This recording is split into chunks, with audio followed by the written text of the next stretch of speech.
Hi friends, నీటి కథల్లో ఈరోజు ఒక కథ చెప్పుకుందామా? మరి ఏమిటది? మిత్రుల సాయం. ఫ్రెండ్స్ హెల్పింగ్ అనమాట. ఏంటిది, ఎలా ఉంటుంది? ఓకేనా ఫ్రెండ్స్, వినండి. భూపాల్ తెలివైన యువకుడు. తండ్రి ఆరోగ్యముల బాగలేకపోవడము, ఇంట్లో పేదరికం వల్ల 10వ తరగతిలోనే చదువు ఆపేశాడు. ఇంటి దగ్గరే ఉంటూ వ్యవసాయ పనుల్లో తండ్రికి వాదోడుగా ఉండేవాడు. అయితే తండ్రి ఆరోగ్యం బాగాలేకపోవడంతో పొలం పనులు ఆగిపోయాయి. పైగా చికిత్స కోసము ఎక్కువ అప్పులు చేశాడు. ఇలాంటి పరిస్థితుల్లో వారుకున్న 4 ఎకరాల పొలాన్ని తనే సాగు చేయాలని అనుకున్నాడు భూపాల్.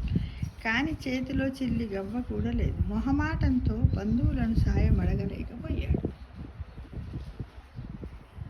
పెట్టుబడి లేకపోవడం వల్ల పొలము సాగు చేయలేకపోయాడు. ఒకవైపు అప్పుల వాళ్ళ ఒత్తిడి పెరగటంతో పొలం అమ్మేయాల్సి వస్తుందేమోనని చాలా భయపడ్డాడు.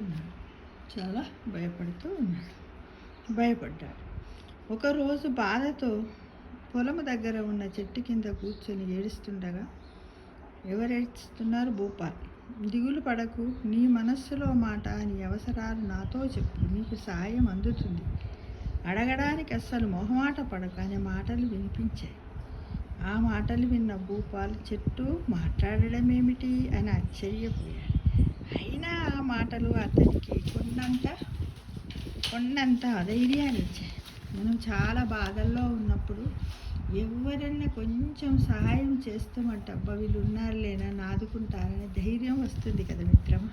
ఎవరికైనా డబ్బే కాకుండా బాధలో ఉన్నప్పుడు డబ్బు సహాయం, పని సహాయం, పండగలప్పుడు కదా. కాబట్టి చాలా మంచి విషయం అన్నమాట సహాయం చేయడం.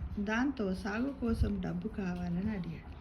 మరుసటి రోజు అతనికి తెలిసిన వాళ్ళ ద్వారా డబ్బు అందింది. ఆ తర్వాత పొలము దున్నడానికి డబ్బు కావలసి వచ్చినప్పుడు, ఎరువులు కొనాల్సి వచ్చినప్పుడు ఆ చెట్టు దగ్గరికి వెళ్ళి తన అవసరాలను మొహమాటము లేకుండా గట్టిగా చెప్పుకునేవాడు. మనుషుల దగ్గర కాదు, చెట్టు కింద. ఎందుకంటే ఆ చెట్టు కిందనే కదా నీకే అవసరం ఉన్నా నేను తీరుస్తానని అన్నారని అక్కడే చెప్పుకునేవాడు.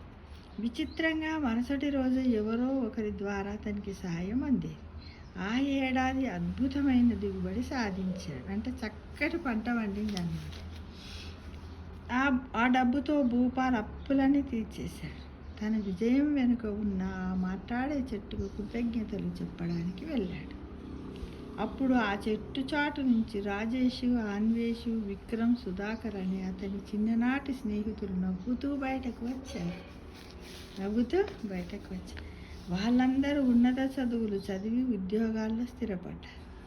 వాళ్ళు తన పొలములో చెట్టు వెనక నుంచి రావడం చూసి భూపాల్ ఆశ్చర్యపోయాడు. అంటే ఈ భూపాలకు మొహమాటం ఎక్కువ, ఎవరిని అడగడని చిన్ననాటి స్నేహితులందరూ కలిసి ఇలా మనం చేస్తే బాగుంటుంది అని ఒక ఆలోచన వచ్చి చక్కటి ఉపాయంతో ఇలా చక్కటి సహాయాన్ని చేయగలిగారని కదా మిత్రమా.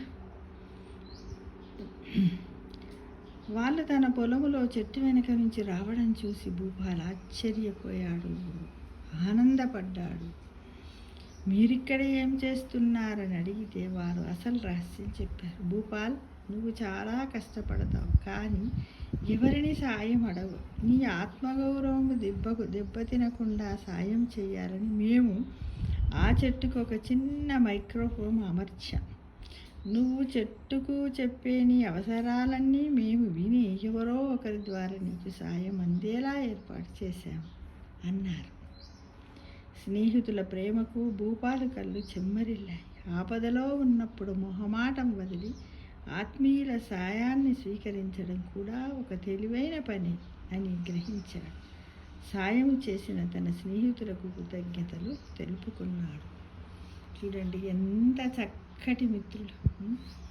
డబ్బే కాదు, మనం ఏదైనా కార్యక్రమం పెట్టుకున్నప్పుడు, ఇంట్లో శుభకార్యం కానీ ఇంకేమన్నా పెట్టుకున్నప్పుడు కూడా మనకు పనిలో సహాయపడడానికి చాలామంది మొహమాట పడతాం. మనం పొయ్యి అడిగితే వాళ్ళు చేస్తారో చెయ్యమని మొహం మీద చెప్తే మనం ఎంత బాధ అవుతుందో అని వెనకంజ వేస్తూ ఉన్న పనిని మనమే సొంతంగా చేసుకోవడానికి ప్రయత్నిస్తూ ఉంటాం కదా మిత్రం. ఇలా మనం చాలా చోట్ల చూస్తూనే ఉంటాం కదా. అంటే ఉన్నప్పుడు ఒక ప్రావర్బ్ ఉంది కదా, friend in need a needed అని ఉన్నది కదా.